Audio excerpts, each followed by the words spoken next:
माननीय supreme court के जजों को निर्णय करना चाहिए कि मंदिर पहले थे तो मंदिर के बगल में मस्जिद बनाने की, मकबरा बनाने की क्या ज़रूरत थी। काशी विश्वनाथ मंदिर के बगल में ज्ञान वापी मंदिर था। ज्ञान शब्द और वापी शब्द ये दोनों संस्कृत के शब्द हैं, ये उर्दू के न हैं, न तो अरबी के हैं, न फारसी के हैं। कि आज़ादी से पहले, मुगलों से पहले जब भारत आज़ाद था उस काल को देखा जाए, उस काल में किस मंदिर में किस देवी देवता की पूजा होती थी। 15 अगस्त 1947 में जब देश आज़ाद हुआ तो आज़ादी के बाद जब पार्लियामेंट प्रारंभ हुई तब गृह मंत्री सरदार वल्लभ भाई पटेल ने एक प्रस्ताव रखा था कि आज़ादी से पहले जिन स्थानों को मुगलों ने या अंग्रेज़ों ने तोड़कर क्षतिग्रस्त किया, ऐसे स्थानों को पुनः उसी रूप में प्रतिष्ठापित किया जाए।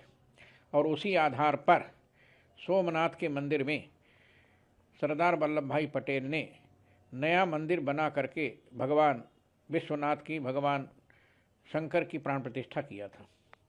उसी आधार पर पंडित जवाहरलाल नेहरू ने भी एक प्रस्ताव रखा था जिसमें कहा था कि हम अंग्रेज़ों की गुलामी के चिन्हों को देखने के बाद हम उनको हटाएंगे। और उस प्रस्ताव के तहत अयोध्या में एक विक्टोरिया पार्क था जिसमें विक्टोरिया की मूर्ति थी, उस मूर्ति को हटाया गया और उसको हटा करके तुलसीदास पार्क बना करके गोस्वामी तुलसीदास की मूर्ति की स्थापना की गई।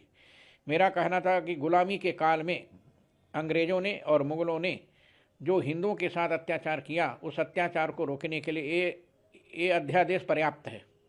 इस अध्यादेश के आधार पर माननीय सुप्रीम कोर्ट के जजों को निर्णय करना चाहिए कि मंदिर पहले थे तो मंदिर के बगल में मस्जिद बनाने की, मकबरा बनाने की क्या ज़रूरत थी।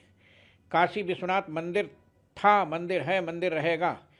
काशी विश्वनाथ मंदिर के बगल में ज्ञान वापी मंदिर था। ज्ञान शब्द और वापी शब्द ये दोनों संस्कृत के शब्द हैं, ये उर्दू के न हैं, न तो अरबी के हैं, न फारसी के हैं। महात्मा गांधी के हे राम का देश है। महात्मा गांधी की छाती में आज भी उनकी समाधि में हे राम लिखा हुआ है, तो हम हे राम शब्द का परित्याग नहीं कर सकते। इसलिए जजों से निवेदन है कि आज़ादी से पहले, मुगलों से पहले जब भारत आज़ाद था उस काल को देखा जाए, उस काल में किस मंदिर में किस देवी देवता की पूजा होती थी, उनको उस रूप में प्रस्तुत किया जाए, तभी देश की आत्मा को शांति मिलेगी। मेरा यही निवेदन है कि जजों को इतिहास पढ़ना चाहिए, पुराण पढ़ना चाहिए, वेद पढ़ना चाहिए। इतिहास, पुराण और वेदों के अनुसार हमारे मंदिरों में किस देवी देवता की स्थापना कहाँ पर थी, उसको उसी रूप में प्रस्तुत करने का न्यायालय निर्णय करे, तभी देश के लोगों को प्रसन्नता होगी।